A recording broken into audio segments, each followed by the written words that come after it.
This channel does not promote any violent, harmful, or illegal activities. All content provided by this channel is meant for an educational purpose only.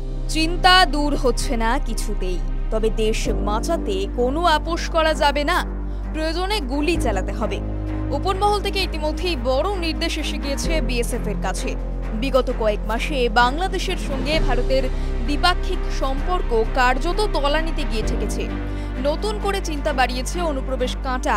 সবথেকে বেশি চিন্তা রয়েছে উত্তরবঙ্গের দীর্ঘ সীমান্তবর্তী এলাকাগুলিকে নিয়ে।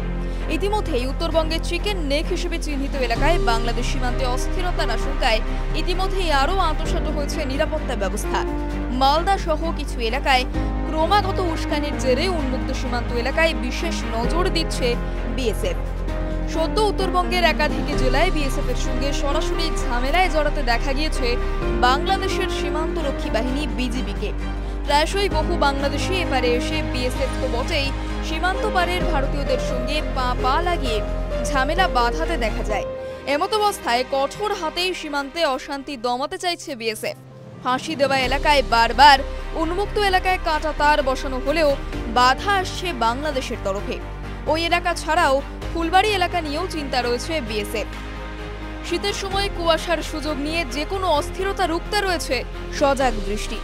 জলপাইগুড়ি জেলার রাজগঞ্জ এবং সদর ব্লক মিলিয়ে প্রায় 87 কিলোমিটার সীমান্ত এলাকা রয়েছে, যার মধ্যে জলপাইগুড়ি সদর ব্লকে থাকা 48 কিলোমিটার এলাকার মধ্যে প্রায় 18 কিলোমিটার এলাকা রয়েছে অরক্ষিত। এর মধ্যে রয়েছে নদীও।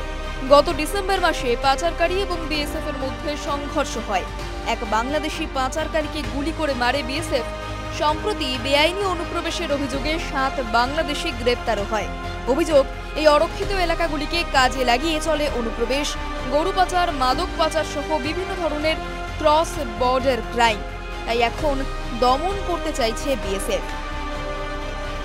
টিভি9 বাংলা ডিজিটাল।